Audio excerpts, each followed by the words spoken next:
பிரபல தொழிலதிபர் வைகுந்தராஜன் மீது குமரேசன் என்பவர் பல்வேறு புகார்களை அளித்திருக்கிறார். செய்தியாளர்கள் சந்திப்பிலும் பல்வேறு ஆதாரங்களுடன் அவர் பல்வேறு குற்றச்சாட்டுகளை முன்வைத்திருக்கிறார். வைகுந்தராஜன் மீது இருக்கக்கூடிய குற்றச்சாட்டுகள் என்ன, அதற்கு இவர் தந்திருக்கக்கூடிய ஆதாரங்கள் என்ன, இந்த தருணத்தில் வைகுந்தராஜன் மீது குற்றச்சாட்டுகள் எழுப்ப என்ன காரணம் என்பது குறித்து அவரிடம் கேட்கலாம். குமரேசன், வணக்கம். வணக்கம். திடீர்னு ஒரு தொழிலதிபர் மேல விவி மினரல்ஸ் அப்படி நிறுவனம் வைத்து மத்திய அரசினுடைய ஒரு நற்சான்றிதழ் பெற்றிருக்கக்கூடிய ஒரு நிறுவனத்தின் அது ஒன்றும் நற்சான்றிதழ் கிடையாது. அப்படி ஒரு நிறுவனத்தை மேல நீங்க குற்றச்சாட்டுக்கு என்ன காரணம்? அது ஒரு நற்சான்றிதழே கிடையாது. அது கேபெக்சல்னு சொல்லி அவங்க ஒரு எல்லா ஏற்றுமதியாளருக்கும் கொடுக்கக்கூடிய ஒரு விருது. அந்த விருது அவங்க எவ்வளோ ஏற்றுமதி பண்ணியிருக்காங்களோ அதை பொறுத்து கொடுக்கக்கூடிய விருது. அந்த விருதுக்குண்டான செலவுகளையுமே இந்த மினரல் கம்பெனிகள் டிராப்ட் எடுத்து அனுப்பின பிறகு தான் இவங்களுக்கு அந்த விருதே வழங்கப்படும். அப்படி வழங்கி அப்பாவி பொதுமக்களையும் இந்த தமிழ்நாட்டையும் ஏமாற்றிக்கிட்டு இருக்காங்க சட்டம் தெரியாதவங்களை. அந்த விருது தான். வேற அவங்களுக்கு என்ன விருது கொடுத்துருக்கு? ஒரு விருதும் கிடையாது. இந்த தருணத்தில் நீங்க திடீர்னு இப்போ தானே தடை செய்ததுக்கு நீங்க இதுவரைக்கும் தடை செய்யல. 2013 தடை செய்யறாங்க. இந்த சுரங்க பணிகளை 2013 தடை செய்யறாங்க தமிழ்நாடு அரசு. சுகன் சிங் பேடி ஆய்வு முடியும் வரைக்கும் அது தடை. அதன்படி அரசாணைகள் பிறப்பிக்கப்படுது. அந்த அரசாணைகள் மத்திய சட்டப்படி MMRD 41A படி ஒரு கிலோ மண் கூட ஒரு டிரான்ஸ்போர்ட் பெர்மிட் இல்லாமல் எங்கேயும் கொண்டு போகக்கூடாது. அது இந்திய அரசனுடைய சட்டம். அதில் அமெண்ட்மெண்டோ வேற எந்த இதை கொண்டு வரணும்னாலும் பாராளுமன்றத்தில் 2 சபையிலும் ஏறினா தான் கொண்டு வர முடியும். அது மத்திய சட்டம், எல்லாத்துக்கும் பொதுவான சட்டம். மாநில அரசுகிட்ட இந்த மேஜர் மினரலில் லீஸ் கொடுக்குற உரிமையை வழங்குறாங்க. அதுவுமே மாநில அரசு மத்திய அரசனுடைய ஒப்புதலை பெற்று தான் இந்த சுரங்க குத்தையை வழங்க முடியும். இது பல ஆண்டு காலமாக இவங்க சுரங்க குத்தைகளை வாங்குறாங்க, அந்த தொழிலில் இருக்காங்க. நீங்கள் கேட்குறபடி நான் வைகுந்தராஜன் மட்டும் கம்ப்ளைண்ட் பண்ணல. VV minerals Vaikundarajan, beach mineral Sukumar, industrial mineral Chandresan, IOGS Thoothukudi Ramesh, Thangaraji, கிராக்கல் மினரல்ஸ் தூத்துக்குடி இன்னொரு கம்பெனி இருக்குது, அந்த கம்பெனி, இந்த தாது மணல் கம்பெனி அவ்வளவுமே கூட்டுக்கொள்ளை கும்பல், மாபியா கும்பல். அது எந்த சட்டத்துக்கும் கட்டுப்படாத ஒரு கும்பல். மத்திய சட்டத்துக்கும் கட்டுப்படாது, மாநில சட்டத்துக்கும் கட்டுப்படாது. இவங்களுக்கு கலெக்டருடைய உத்தரவும் பொருந்தாது. கன்னியாகுமரி, தூத்துக்குடி, திருநெல்வேலி 3 மாவட்டமுமே இவங்க கண்ட்ரோல். வருவாய்த்துறையாக இருக்கட்டும், காவல்துறையாக இருக்கட்டும், இவங்க என்ன சொல்கிறாங்களோ அதை தான் செய்வாங்க. இவங்க மேலே ஒருத்தவங்க ஒரு புகாரை கொடுத்தான்னாச்சுன்னா கொடுத்தவன் மேலே என்ன மிரட்டி பணம் கேட்டானே உடனே ஒரு எஃப்ஐஆர் விடும். அவன் பிறகு ட்ரையலுக்கு அலைஞ்சி நடந்து விடுதலை வாங்கணும். அப்படி எத்தனையோ வழக்குகள் இருக்குது. எத்தனையோ காவல்துறை அதிகாரிகள் உடனடியாக போட்டுக்கிட்டு இருக்காங்க. அவங்கள எடுத்து புகார் கொடுக்க இவங்களுமே யாருமே வரமாட்டாங்க, வர முடியாது. வந்தால் கொல்லுவாங்க, பிரச்சனை பண்ணுவாங்க, என்னென்னமோ செய்வாங்க. எனக்கே இது வரைக்கும் கொடுத்துருக்க கொலை முறைகள் எத்தனைன்னு கணக்கே கிடையாது. உங்கள் கார் மேலே என்கிட்ட அரசை ஏற்றி கொலை செய்வேன், கம்ப்ளைண்ட் வித்ட்ரால் பண்ணு, உன் பையன் பைக்கிலேருந்து தேசநிலையிலேருந்து கரைச்சிதுப்பூர்லேருந்து தேசநிலைக்கு தான் வருவான், அவனை நாங்கள் வண்டி ஏற்றி கொள்ளுவோம். இது மாதிரி பிரச்சனை எதுவும் இருக்குது. நான் சொல்கிறேன் என்னாச்சுன்னா, கவர்மெண்ட் தடை பண்ணியாச்சு 2013. அப்போ அதுக்கு பிறகு தான் நம்ம இதை எழுதுறதுக்கூடான உரிமையே நமக்கு வருது. தடை பண்ணது அவன் திருடுறான் அரசு சொத்தை. ஒரு இந்திய குடிமகனுங்கிற அடிப்படையில் நம்ம அதை காட்டி கொடுக்கும். அதனால் என்ன காரணத்தினால அந்த கம்ப்ளைண்ட்டே எழுத வேண்டிய வருதுன்னாச்சுன்னா நம்ம நாட்டினுடைய பாதுகாப்புக்கே அது ஒரு அச்சுறுத்தல். அந்த மணல் கடத்தல் இருக்குல்ல, கனிம மணல் கடத்தல், தாது மணல்னு சொல்றாங்கல்ல, அது 2013 முன்னாடி நாங்கள் முறையாக அனுமதி வாங்கி செஞ்சோம் அப்படின்லாம் தொடர்ச்சியாக அவன் தரப்பில் சொல்லப்பட்டது. 2013 தடை, அப்புறம் ககன்தீப் சிங் பேடியினுடைய அந்த ஆய்வு எல்லாமே நம்ம பார்த்தோம். ஆமா. இப்ப அங்க என்ன பிரச்சனை நடக்குது? குறிப்பா 2013 அப்புறம் என்ன பிரச்சனை நடக்குது? இந்த வருஷம் என்ன பிரச்சனை? இல்ல, இப்போ கம்ப்ளீட்டா திருடி ஏத்திட்டு இருக்காங்க. அரசு தடை விதித்தும் அந்த பகுதியில் மணல் கடத்தப்படுதுன்றீங்க. அந்த மணல் திருட்டுத்தனமா, அதாவது அது தொடர்ந்து நடந்துகிட்டு இருக்கு. இப்போ நீங்கள் இதனுடைய கோரி பண்ணுறதுக்கு அவங்களுக்கு கொடுக்குற அனுமதி இப்படி தான் கோரி பண்ணணும். இதுதான் அள்ளக்கூடிய முறை. கூலி ஆட்களை வச்சு மண்வெட்டியால் வலித்து இந்த இந்த இந்த படங்கள்லாம் நீங்க சொல்றது இப்படி முறையாளன் இதுதான் அள்ளக்கூடிய முறை. இதுபடி தான் கோரி பண்ணுறதுக்கு இந்தியன் பியூரோ ஆஃப் மைன்ஸ் அவங்களுக்கு அப்ரூவல் கொடுத்துருக்கு. அதுக்கு ஒரு மைனிங் பிளான்ட்டே இருக்குது. எப்படி மைன் பண்ணணுங்கிறதுக்கு ஒரு பிளான். அதில் அவங்க ஒரு அவிடவிட்டு கொடுக்கணும். கம்பெனி ஓனர் இந்த மைனிங் பிளானுக்கு விரோதமாக மைன் பண்ணால் அவன் மேலே எந்த கிரிமினல் நடவடிக்கை எடுக்கையும் சம்மதிக்கிறேன்னு கொடுத்து தான் அந்த பிளானை அதுக்குரிய இன்ஜினியர் வச்சு போட்டு கொடுக்கணும். அப்படி மைனிங் பிளான் அப்ரூவ் பண்ணி கொடுக்கும்போது லீஸ்டு போடும்போது அந்த பிளானை கொடுக்கணும். கொடுத்து தான் அவங்க கோரி பண்ணணும். இதுதான் கோரி முறை. ஆனால் இந்த முறையை விட்டுட்டு அவங்க கையாளுற முறை என்னன்னா, இது எப்படி தோண்டி எடுக்காங்க பாருங்க. இது மிஷின். இது மிஷின்.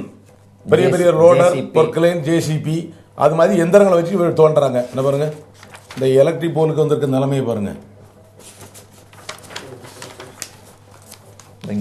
இருக்கா அதில் அந்த போலை மட்டும் விட்டுட்டு சுற்றி எடுத்திருப்பாங்க. இதெல்லாம் எந்த பகுதியில் எடுத்த படங்கள்? இதெல்லாம் கரைச்சுத்தூர் ஏரியா. கரைச்சுத்துப்புதூர். இது தேரி சான்று. தேரிலையும் இந்த சான்று இருக்கு. இந்த தேரி சான்று வந்து பட்டாங்கலங்கள் பல நாடார் மக்கள்கிட்ட இருக்கு. இப்போ இந்த நாடார் மக்கள் பேரவை இதுக்குள்ளே வர வேண்டிய காரணம் என்னன்னா, அவங்க நிலத்தை இவங்க போலியாக பத்திரம் போடுறாங்க, அவங்க நிலத்தை கைப்பற்றாங்க, பட்டாவை மாற்றுறாங்க. அந்த ஏழைகளால் ஒன்றுமே செய்ய முடியல. ஏற்று கொடுத்த ஆட்கள் எல்லாம் இப்படி தான் கவுண்டர் பண்ணுவாங்க, விரோதத்தில் கம்ப்ளைண்ட் கொடுக்க. நான் சொல்கிறது அது இல்லை. ஒரு சம்பவம் நடக்கு, அரசு சொத்து கொள்ள போகுது, ஒருத்தன் காட்டி கொடுக்கான், ஐயா கொள்ள போகுது, இந்த இடத்துல ப்ரௌன் சுகர் இருக்குது, இந்த இடத்துல கஞ்சா இருக்குது, இந்த இடத்துல அபின் இருக்குது. போலீஸ்காரங்களுடைய கடமை என்ன? அதை போய் பார்க்கணும், பிடிக்கணும், அரெஸ்ட் பண்ணணும், கேஸ் போடணும், நடவடிக்கை எடுக்கணும். அதுதானே கடமை. அப்படி இப்போ நான் காட்டி கொடுக்கேன், நீங்கள் பிடிக்கணும். நீங்கள் என்ன டேமேஜ் பண்ணிட்டு இருக்கீங்களே, என்ன காரணம்? நான் சொல்கிற குற்றம் உண்மையாக பொய்யா? நான் சொல்கிறது பொய்யன்னா என் மேலே நடவடிக்கை எடுங்க, நான் சொல்கிறது உண்மைன்னா அவன் மேலே நடவடிக்கை எடுங்க. அதையும் எடுக்க மாட்டேங்கிறீங்க நீங்கள். 2013க்கு பிறகு இது இந்த இன்லீகல் மைனிங், சட்டவிரோதமான கனிம மணல் கடத்தல் நடக்குது அப்படிங்கிறது உங்களுக்கு தெரிந்து இதற்கு முன்பு யார் யாரிடம்லாம் நீங்க புகார் அளித்திருக்கீங்க? அந்த புகாருக்கு என்ன நடவடிக்கை எடுக்கப்பட்டிருக்கு? ஒரு நடவடிக்கையும் கிடையாது. அதான் அதில் முக்கியம். புகார் அளிச்சிருக்கேன். புகார் அளித்த புகாரை ராதாபுரம் தாசில்தார் வந்து விசாரிக்காரு. எனக்கு நோட்டீஸ் தரல, என்னை கூப்பிடல. இயற்கை நீதியின்படி எனக்கு சந்தர்ப்பம் தரணும், என்னை கூப்பிட்டு நீங்கள் விசாரிக்கணும்னு நான் கேட்கேன். அதுக்கும் தரல. ஒரு தலைபட்சமாக கம்பெனிக்காரங்களை கூப்பிட்டு, அது மாவட்ட கமிட்டி, தாலுகா கமிட்டி, அதுக்கு ஒரு ஜிஓ போட்டாங்க. அதை வந்து பப்ளிக் இன்ட்ரெஸ்ட் லிட்டிகேஷன் ஒருத்தன் போட்டான் அந்த சீஃப் கோர்ட்டில்.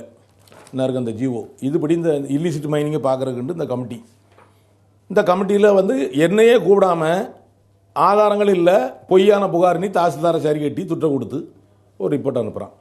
தெரிய வந்து கலெக்டர்கிட்ட அப்பீல் பண்ணுறேன். கலெக்டர் கமிட்டி கூட்டி கலெக்டர் கமிட்டிலையும் நான் ஸ்டேட்மெண்ட் கொடுத்துருக்கேன். அதோட தான் நிற்கிதே தவிர. அதே மாதிரி தூத்துக்குடி தாசில்தார் அவரும் நம்மளை விசாரிக்கல. தூத்துக்குடி சப் கலெக்டர் அனுப்புகிறேன், பிரைம் மினிஸ்டருக்கு அனுப்பியிருக்கேன், டிஜிபிக்கு அனுப்பியிருக்கேன், இண்டஸ்ட்ரி செக்ரட்டரிக்கு அனுப்பியிருக்கேன். 50 போலீஸ் ஸ்டேஷனுக்கு கம்ப்ளைண்ட் கொடுத்துருக்கேன். ஆதாரத்தோட அகலாஞ்சிமெண்ட் வச்சுருக்கேன், கம்ப்ளைண்ட் இருக்குது. எந்த போலீஸ் ஆய்வாளர்களும் இந்த வண்டியை சோதனை பண்ணி ஒரு ஓவர்லோடு கூட கேஸ் போடலை. நீங்கள் மண்ணு கடத்துறதை தனியாக வைங்க, 10 டன் பெர்மிட் வண்டியில் 20 டன் ஏற்றுறான், 60 டன் ஏற்றக்கூடிய வால்வோ வண்டிகள் அவங்ககிட்ட இருக்குது. 1 மணி நேரத்தில் கடத்திடுவாங்க. இந்த தடையானைக்கு பிறகு சுமார் 50 லட்சம் டன் ஏற்றிருக்காங்க. 50 லட்சம் டன் இந்த 2013 பிறகு ஏற்றிருக்காங்க. அரசுக்கு எவ்வளவு நஷ்டம் ஏற்படும்? 10,000 கோடி. அரசு பணம் 10,000 கோடி கொள்ள போகுது இந்த 3 வருஷத்துல. ஆமாம், இது தெரிஞ்சது. ஆவணங்கள் கிடைக்கப்பட்டது. இது ஆவணங்கள் கிடைக்காம கள்ளத்தனமாக ஏற்றினது எவ்வளோ, அதை கணக்கிட முடியாது. இப்போ மணல் கடத்தல் அப்படிங்கிறது வந்து ஏதோ ஒரு மரம் கடத்துற மாதிரி இது மாதிரி ரகசியமா செஞ்சிட முடியாது. எப்ப இருந்தாலும் பொதுவா ரோட்ல தான் லாரி போகுது. அப்படி இருக்கிறது இது இவ்வளவு நாட்கள் ஏன் எப்படி வெளிவராம இருந்துன்னு? அது வெளிவந்து ஓப்பனா போய்கிட்டு இருக்குங்க. நீங்க கம்ப்ளைண்ட் கொடுத்தாச்சுன்னா, இன்ஸ்பெக்டர் கம்ப்ளைண்ட் கொடுத்தாச்சுன்னா, சார் வண்டி வருது நான் காட்டி தரம் பிடிங்கன்னா, தாசில்தார்ட்ட போய் கம்ப்ளைண்ட், தாசில்தார் சொல்றாரு அவரு காடை கொடுத்து 3 மணி நேரம் காத்து இருந்துட்டு பலவந்தமா கதவை திறந்துட்டு உள்ள போறேன். இப்ப இருக்கிறாரு தாசில்தார் ரகுமான். போய் சொன்னால் எனக்கு ரோட்டில் நிற்க தான் என் வேலைன்னு கேட்காரு. அதுதான் சார் உங்கள் வேலை. உங்களை நிற்க சொல்லலை, உங்களுள்ள கீழே டிடி நிற்க சொல்லுங்கள், போலீஸ் ப்ரொடெக்ஷனை வாங்க, வண்டி பிடிங்க. உங்கள் ஆஃபீஸ் முன்னாடி தானே போகுது, ஏன் பிடிக்க மாட்டேங்க? இதே கோரிக்கையை தாசில்தார்ட்ட வச்சாச்சு, ஆர்டிஓட்ட வச்சாச்சு, விவாதம் பண்ணியாச்சு, ரெக்கார்டை கொடுத்தாச்சு. பிரைம் மினிஸ்டருக்கு எழுதுனேன்னு சொல்றீங்க, பிரதம மந்திரிக்கு என்ன விவகாரம் தொடர்பாக? இதே தான். ஒரு கிட்டங்கில இத்தனை லட்சம் டன் இருப்பு இருக்கு. இந்த தாது மினரல் எப்போ கொரியாவுக்கு போக ஆரம்பிச்சோ அப்பத்துல இருந்து தான் அவங்களுக்கு அணு மினரலுக்கு இந்த ரா மெட்டீரியல் கிடைச்சி. அது வரைக்கும் ரா மெட்டீரியல் கிடையாது. மறைமுகமாக இந்த இலுமினேட்டு, சிலிமினேட்டு, இந்த கார்னட்டு, ரூட்டைல், சிர்கான், மோனோசைட்டு தடை செய்யப்பட்டது. அந்த மோனோசைட்டை கூட இவங்க வந்து உள்ளே வச்சு ஏற்றுறாங்க. இலுமினேட்டையும் கார்னட்டையும் வச்சுட்டு மத்தியில் மோனோசைட்டை வச்சு ஏற்றுறாங்க. அதை கஸ்டம்ஸ் ஆஃபீஸர்கிட்ட அப்பாயின்மெண்ட் வாங்கி நான் போய் பார்த்தேன். அப்போ அவர் என்ன சொல்கிறாருன்னா, சார் நீங்கள் அவனை அப்படி அலோவ் பண்ணுறீங்களா, அது எப்படி அலோவ் பண்ணுறீங்க? சென்ட்ரல் எக்ஸைஸ் சீல் வச்சு விட்டா அந்த சீலை உடைக்கிற அதிகாரம் எனக்கு இல்லை. உடைக்கணும்னா எனக்கு ஒரு கமிஷன் வேணும், கம்ப்ளைண்ட் வேணும். கம்ப்ளைண்ட் வந்தால் ஒரு நாளைக்கு தூத்துக்குடி போர்ட்டில் 1000 கண்டெய்னர் ஏறுது. இதில் எந்த கண்டெய்னரு சரி தப்புங்கிறத நான் பார்க்க முடியாது. அதில் நீங்கள் ஸ்டேட் கவர்மெண்ட் இதை தடை பண்ணியிருக்குன்னு சொல்கிறீங்கல்ல, எங்களுடைய கஸ்டம்ஸ் ஆக்டில் இந்த பொருள் தடை செய்யப்பட்ட பொருள் இல்லை. மைன்ஸ் அண்ட் மினரல், சிகரெட்டுக்கு தடை இருக்குது, தங்கத்துக்கு தடை இருக்குது, கஞ்சாவுக்கு தடை இருக்குது, அபினுக்கு தடை இருக்குது, ப்ரௌன் சுகருக்கு தடை இருக்குது. அது மாதிரி ஒரு தடை இதுக்கு இல்லை. அதனால் நீங்கள் ஸ்டேட் கவர்மெண்ட்டை எழுத சொல்லுங்கங்க. உடனே நான் அவங்ககிட்டே ரெப்ரசன்டேஷன் கொடுத்து என் மனுவில் நீங்கள் ரிப்போர்ட் அவங்கள கேளுங்க, இப்படி ஒருத்தர் வந்து கம்ப்ளைண்ட் பண்ணுறான், அது உண்மையாக பொய்யானி நீங்கள் கேளுங்கங்க. உடனே அவங்க என்ன செய்றாங்க, collector Tirunelveli, collector Thoothukudi, chief secretary 3 பேருக்கு லெட்டரை போட்டுட்டு இந்த மாதிரி ஒரு கம்ப்ளைண்ட் வருது, அது தடை செய்யப்பட்டதாங்கிற தகவலை நீங்கள் எங்கிட்ட சொல்லுங்கள் அப்படின்னு போட்டு நமக்கு காப்பி போடுறாங்க. தூத்துக்குடி கலெக்டருக்கு எவ்வளோ நேரம் ஆகும்? அந்த தூத்துக்குடி போர்ட்டில் தகவல் சொல்ல ஃபோனில் சொல்லலாம், ஒரு ஸ்பெஷல் மெசஞ்சர் போட்டு தபால் அடித்து அனுப்பலாம். அனுப்பினா அந்த எக்ஸ்போர்ட் நிற்கும். நீங்கள் எப்படி தடை செய்யப்பட்ட பொருட்களை ஏற்றுமதி பண்ணுறாங்கன்னு கேட்கலாம். அது வந்து கஸ்டம்ஸ் ஆக்ட் வேறு, இது வேறு. இந்த பொருள் தடை செய்யப்பட்டதுங்கிற தகவல் அவங்களுக்கு போகணும்ல, போனால் மட்டும்தானே அவங்க நிறுத்துவாங்க எக்ஸ்போர்ட்டை. இல்லை, இவன் அது எல்லாமே வந்து கஸ்டம்ஸ் சென்ட்ரல் எக்ஸைஸு கஸ்டம்ஸ் ஆட்களை சரி கட்டி வச்சுக்கிட்டு பேண்டட் கஸ்டம்ஸ் ஏரியாக்குள்ளே இருந்து வருது அப்படின்னு சொல்லி ஒரு போலி பில்லை கொடுத்து ஏற்றுறாங்க.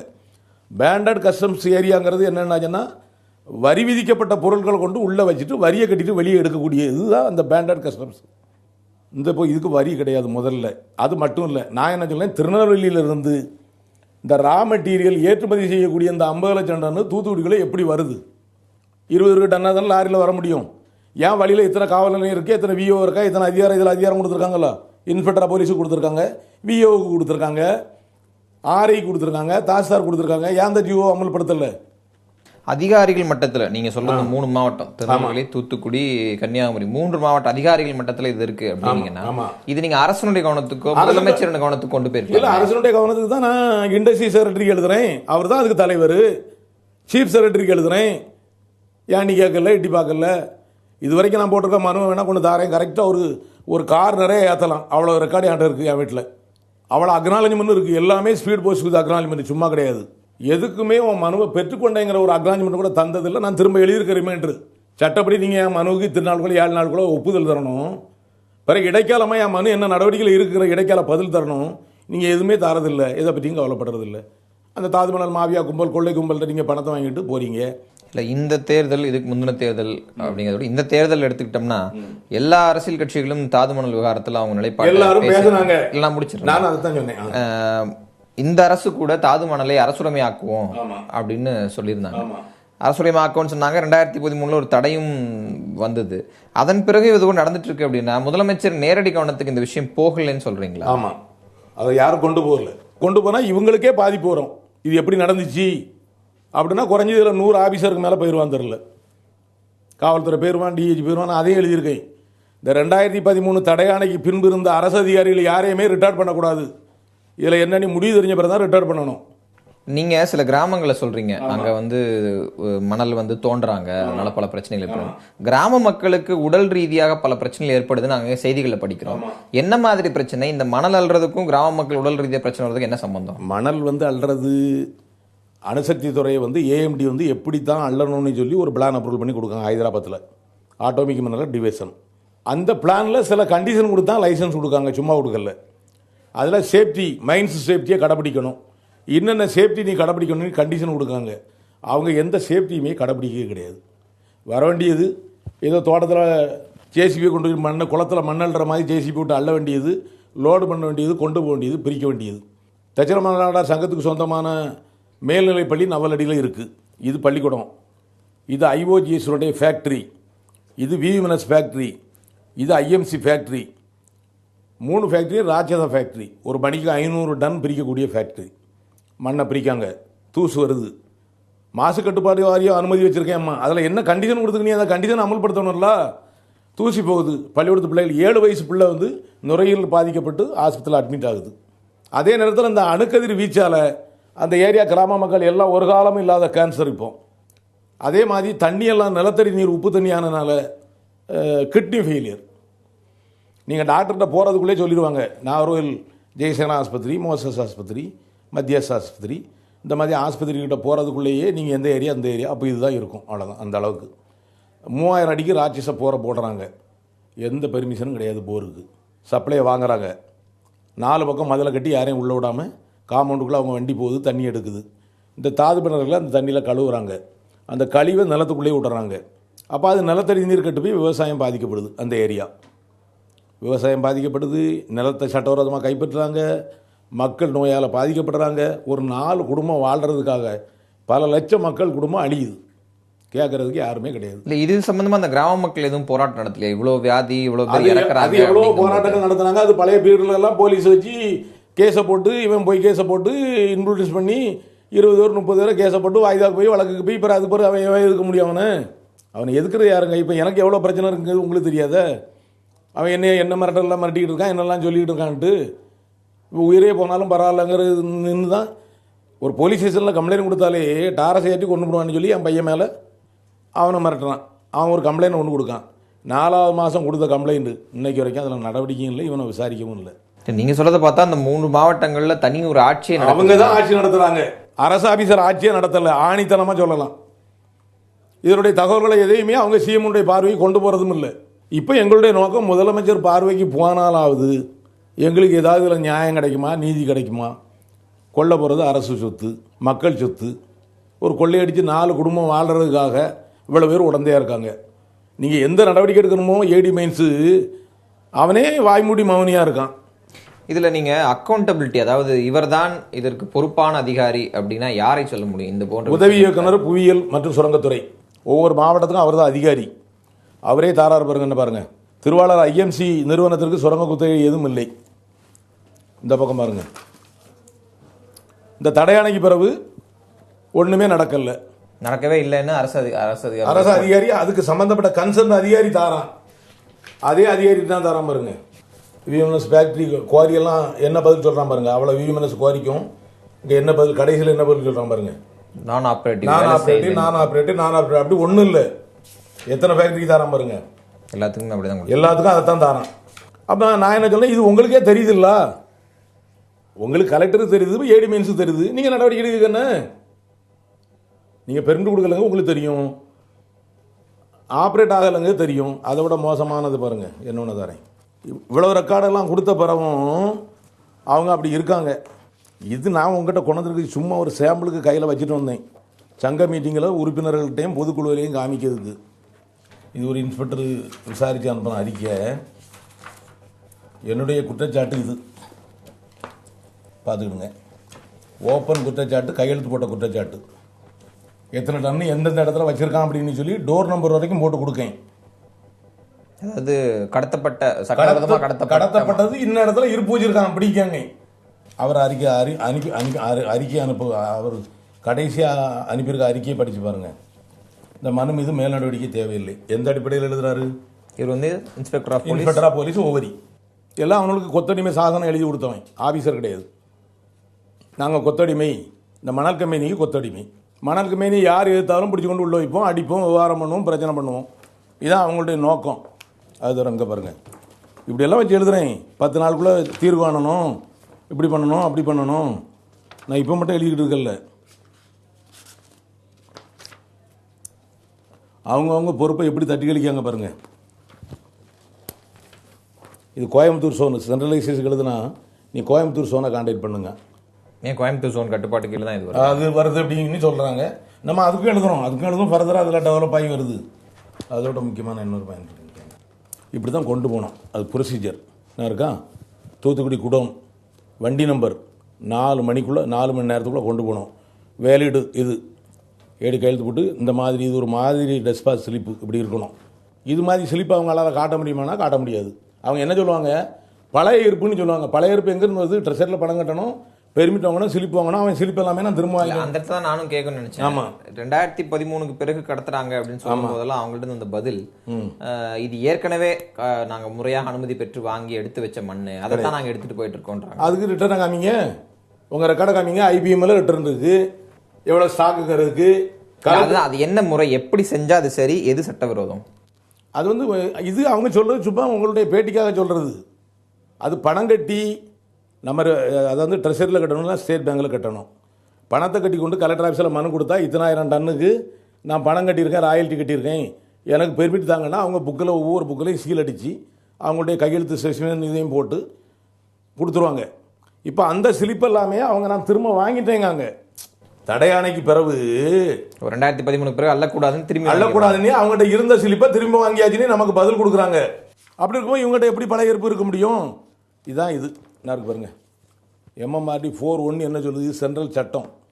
இதில் ஜெயலலிதா ஒன்றும் செய்ய முடியாது, தமிழ்நாடு ஒன்றும் செய்ய முடியாது, கலெக்டரும் ஒன்றும் செய்ய முடியாது, பாராளுமன்றம் மட்டும்தான் இதுக்கு அமெண்ட்மெண்ட் கொண்டு வரணும். நான் இப்போ இதை தான் சொல்கிறேன், இந்த டிரான்ஸ்போர்ட் பெர்மிட் இல்லாமல் இது எப்படி போகுது?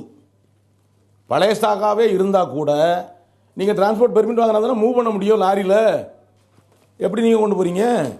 இது என்னென்ன செக்ஷனில் அவங்க செய்கிறது திருட்டு, எப்படி திருட்டு குற்றமாகும்? இது தட்டாமரத்தில் போட்ட எஃப்ஐஆர். இல்லை, நம்ம இந்த ஆவணங்கள் பற்றி பேசியிருக்கோம், இந்த ஆவணங்களை பற்றியும் பேசலாம். அந்த விஷயம் தொடர்பாகவும் நீங்கள் இன்னைக்கு பத்திரிகையாளர் சந்திப்பில் பேசுனீங்க. ஆமாம். சசிகலா புஷ்பா முதலமைச்சர் ஜெயலலிதா இடையிலான அந்த பிரச்சனைக்கும் வைகுந்தராஜனுக்கும் என்ன தொடர்பு?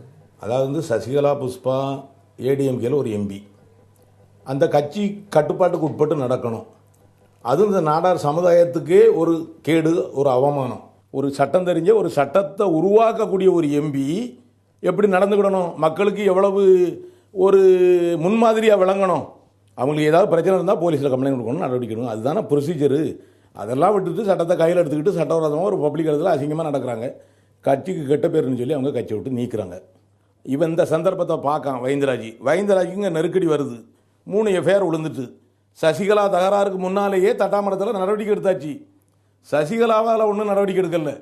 நடவடிக்கை நம்ம கம்ப்ளைண்ட் பிரச்சனை விவகாரம் கவர்மெண்ட்டுக்கு தலைவேதனை வந்த உடனேயே தட்டாமரம் இன்ஸ்பெக்டர் கம்ப்ளைண்ட் போடுறாரு தன்னை பாதுகாக்க. அதில் அக்யூஸ்ட் அரெஸ்ட்டு, 3 வண்டி ரிமாண்டு, இன்னும் ஜாமீன் எடுக்கல, 1.5 மாதம் ஆச்சு. அதில் சுகுமார் அக்யூஸ்டு பிஎம்சி. அதனால் சசிகலா புஷ்பாவுக்கும் வைந்தராஜ் மேலே எடுக்கிற நடவடிக்கைக்கு எந்த சம்மந்தமும் கிடையாது. ஆனால் சசிகலாவுக்கு வைந்தராஜனுடைய தயவு தேவை வருது, வைந்தராஜுக்கு சசிகலா தயவு தேவை வருது. இந்த நாடாருங்கிற கேடயத்தை பிடிச்சி நாடார் சமுதாய மக்கள் என் பின்னால், அவங்க பின்னால் எந்த நாடார் சமுதாய மக்களும் இல்லை. நாங்கள் வச்சுருக்க சங்கம் மாநில சங்கம், அவங்கையில் ஒரு சங்கம் இருக்குது தஜனமடா சங்கம்னே, அது மாவட்ட சங்கம். அதையுமே பூட்டை உடைச்சி தான் அவன் ஆட்களை சொந்தக்காரையும் சித்தப்பையும் பெரியப்பையும் மச்சனையும் மகன் அக்கா மகன் தங்கச்சி மகனை கொண்டு அதில் நிர்வாக உறுப்பினர்லாம் போட்டு அந்த சங்கத்தை இயக்கிட்டு இருக்காங்க. அது தன் தொழிலை பாதுகாக்கிறதுக்காக, தான் திருட்டு தொழில் நடத்துகிறத பாதுகாக்கிறக்கு ஒரு கேடயம் தான் இப்போ சசிகலா கேடயம், ஜாதி கேடயம். ஜாதி மக்கள் யாரும் சசிகலா பின்னாலையும் போகல, அவன் பின்னாலையும் போகல. இந்த கள்ள தொழிலை நாடார் ஒருத்தனும் செய்யவும் பண்ணான், ஒரிஜினல் நாடார் செய்ய மாட்டான். அவ்வளோதான், உழைச்சி சாப்பிட்டு தான் பழக்கமே தவிர இப்படி பழக்கம் கிடையாது. நீங்கள் குமரேசன்கிற நீங்கள் வைகுந்தராஜனுடைய உறவின் முறை, உங்கள் இருவருக்கும் தாய் வேற தகப்பன் ஒன்று, அதே போல நீங்கள் மனச்சிதைவு நோய்க்கு உள்ளாக்கி இருக்கீங்க நீங்களே சொல்றதாகவும், அதனால நீங்க சொல்ற ஆவணங்கள் எல்லாமே தவறானது பொய்யானதுன்னு ஒரு பதில் குற்றச்சாட்டு சொல்றாங்க. நீங்களே பாக்கிங்க, அந்த ஆவணங்களில் கையெழுத்து போட்டிருக்க அந்தந்த உரிய ஆபீசரா இல்லையா, நான் சட்டப்படி ஆர்டிஐயில் வாங்கின ஆவணமா இல்லையாங்கிறது நீங்கள் அழகாக பரிசீலனை பண்ணலாம். அதில் ஒன்றும் சந்தேகம் இல்லையே. மனநோய்க்கு ஆளானே சொல்லலை. அதாவது சாத்தான்குளம் காவல் நிலைய குற்றையன் 593/87 ஒரு கொள்ளை வழக்கு. அதில் 6 எதிரிகள் மீது எஃப்ஐஆர். நான் அப்போ நுகர்வோர் பாதுகாப்பு சங்க தலைவராக இருக்கேன்.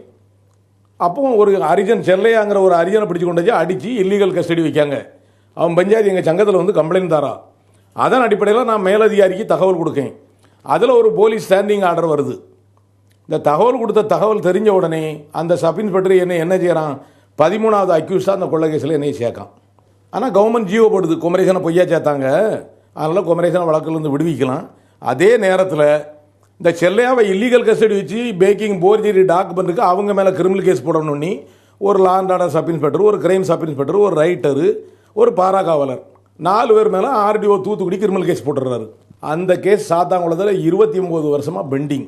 என் மேலே கோர்ட்டால் எந்த நடவடிக்கையும் எடுக்குது, கோர்ட்டில் ரெக்கார்டு இல்லை. போலீஸ் ஆஃபீஸர் மேலே கேஸ் வந்த உடனே அவங்க எல்லா ரெக்கார்டையும் க்ளோஸ் பண்ணிடுறாங்க. போலீஸ் ஸ்டேஷனில் ரெக்கார்டு இல்லை, டிஎஸ்பி ஆஃபீஸில் ரெக்கார்டு இல்லை. அதில் என்கொயரி வருது. இப்போ இருக்கிற அஸ்வின் கோட்ஸின் எஸ்பிக்கு 12 சார்ஜ் கொடுத்துருக்காங்க.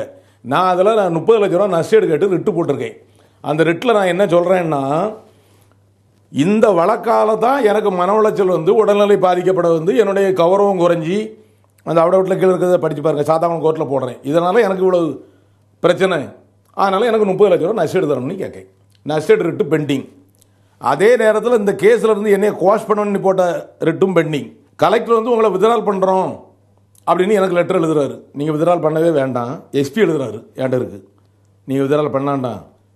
ஏன்னாச்சுன்னா நீங்கள் வித்ட்ரால் பண்ணால் நான் என் நஷ்டேடு கேஸை வாங்க முடியாது. டிஐஜியும் கூப்பிட்டு பேசுகிறாரு காம்ப்ரமைஸாக.